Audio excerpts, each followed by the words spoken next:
Sommet de l'Aiguille Verte. Au top les gars. Regarde, il y a l'avion qui passe au-dessus là.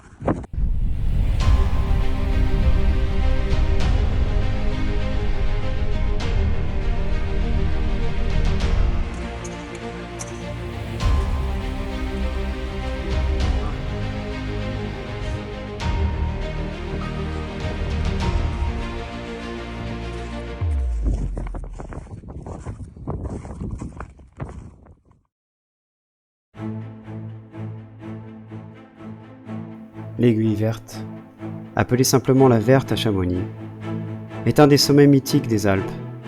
Flanquée de l'obélisque des Drues, elle forme l'un des motifs les plus impressionnants du massif du Mont Blanc. Avant la Verte, on est alpiniste. À la Verte, on devient montagnard. La citation de Gaston Rébuffat est devenue légendaire et a contribué certainement au prestige qui émane de ce 4000, réputé comme l'un des plus difficiles des Alpes. La Verte n'est certes pas la plus haute, mais elle est une reine du massif, et resta longtemps invaincue, car aucune de ses voies d'accès n'est aisée. Par son niveau de difficulté et son engagement, son ascension reste un défi de taille. Cette vaste montagne s'articule en 3 versants. Le versant du Nant Blanc, qu'on voit ici avec les Drues, le versant nord, le versant Argentière, et le versant sud, où se développe la voie normale, le couloir de Whymper. C'est par cette voie que le 29 juin 1865, Edward Whymper, accompagné des guides suisses Christian Almer et Franz Biner, réalise la première de la Verte. Et c'est aussi par cette voie que nous tenterons l'ascension avec Florent. L'aventure débute donc le 16 juin au matin, où nous empruntons le petit train crémaillère du Montanvert. Après avoir jeté un dernier regard sur les Drues, nous entamons l'approche jusqu'au refuge du Couvercle. Nous commençons par remonter la mer de glace, puis le début du glacier de l'Échaud. Puis nous traversons la Moraine et attaquons la montée sur de longues échelles qui nous amènent au balcon de la mer de glace. La vue sur le massif du Mont Blanc et la mer de glace est spectaculaire. Nous arrivons finalement au refuge du Couvercle. Avant-poste de l'alpinisme situé en plein cœur du massif, le refuge du Couvercle doit son nom à la grosse pierre qui, tombée du moine, est restée posée comme un couvercle sur de gros blocs. Face aux grandes Jorasses, cet endroit respire un alpinisme plus authentique et plus expérimenté que celui des grands refuges touristiques du Goûter ou de la Hornhütte. On y croise quelques personnages hauts en couleur, comme le gardien lui-même, cristallier de métier. Un bon repas le soir, et puis on s'allonge quelques heures dans le dortoir, pour se relever et partir vers minuit. L'ascension doit se faire de nuit, car le couloir de Whymper est orienté sud, et dès les premiers rayons du soleil, il peut se transformer en véritable toboggan de chutes de pierre et de glace. L'incertitude est grande, car les conditions dans le couloir ces derniers jours étaient mauvaises. Des nuits voilées et un isotherme élevé ont empêché le regel nocturne, rendant l'ascension beaucoup plus difficile et dangereuse. Il y a eu un éboulement à la Rimaille. Ça sent la fin de saison pour le couloir. C'est pourquoi, cette nuit, nous ne sommes que 2 cordés à tenter l'aventure. Mais la chance est avec nous. La nuit est claire, et dès les premiers pas, nos crampons accrochent parfaitement la neige dure et gelée. Le passage de la Rimaille est toujours un peu délicat. C'est une grande crevasse entre le glacier et la paroi de la montagne. Une fois la Rimaille franchie, on se retrouve dans le couloir de Whymper. C'est une pente de neige et de glace, raide entre 45 et 55 degrés, sur une hauteur équivalente à 2 tours Eiffel. Si les conditions sont bonnes, ce n'est pas excessivement difficile techniquement parlant. Mais cela reste long et soutenu. Pour nous, tout va bien, car la neige est dure comme du béton, et les pointes des crampons et des piolets accrochent à merveille. On enchaîne donc rapidement, et au bout de 4 heures, on atteint le haut du couloir. L'arête sommitale effilée s'ouvre à nos yeux. En sueur après l'ascension du couloir, je me souviens du froid brutal qui nous saisit, avec ce vent glacé qui souffle sur l'arête.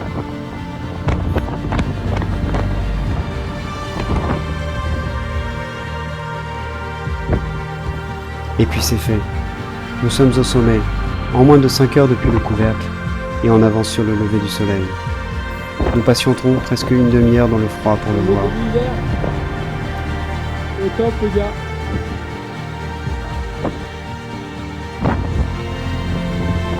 Il est où ce pont?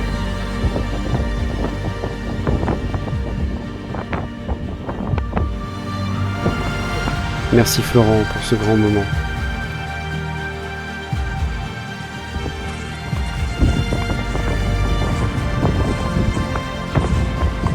Mais à la verte, il ne faut pas trop traîner, car comme je l'ai évoqué plus tôt, la redescente du couloir peut devenir dangereuse quand le soleil commence à chauffer ces masses de glace et de pierre.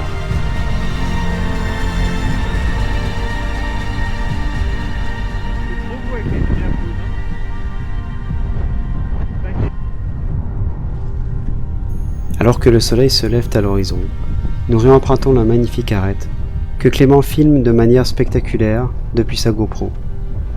À notre droite, nous découvrons le couloir de Whymper que nous venons de grimper, et vu de là, il semble bien plus impressionnant que dans la nuit à la montée.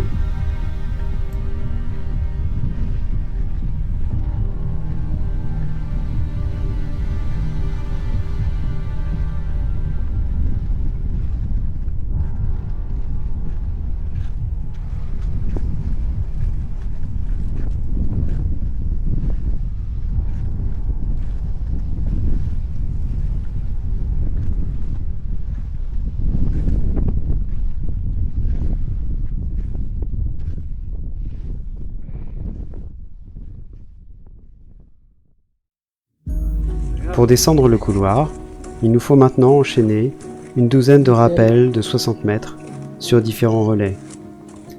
Ce n'est pas forcément évident de les trouver. Heureusement que Florent a l'œil et son expérience est particulièrement précieuse dans ces moments-là. Certaines sangles sont bricolées de manière aléatoire et la stabilité me semble parfois un peu douteuse. Je me souviens notamment d'une pierre tenant seulement avec le permafrost et qui vibrait à chaque à-coup dans la corde de rappel. Après 4 heures de rappel et de manœuvres de corde, nous repassons la rimaille et nous voilà redescendus sains et saufs sur le glacier. On peut maintenant savourer sereinement la réussite de cette grande ascension. Il ne nous reste maintenant qu'à dévaler la pente en direction du refuge du couvercle. Vers midi, après environ 11 heures de course, nous atteignons le refuge. Si le bonheur existe sur Terre, alors il pourrait ressembler à ce moment précis. Redescendre de la verte et s'asseoir à la terrasse du couvercle pour savourer un repas bien chaud face aux grandes jorasses.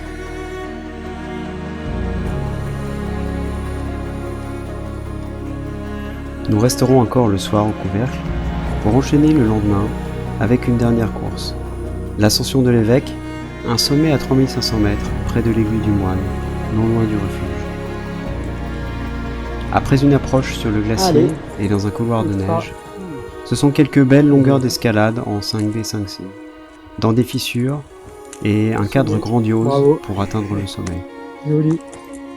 Avec les rues. La verte où on était hier.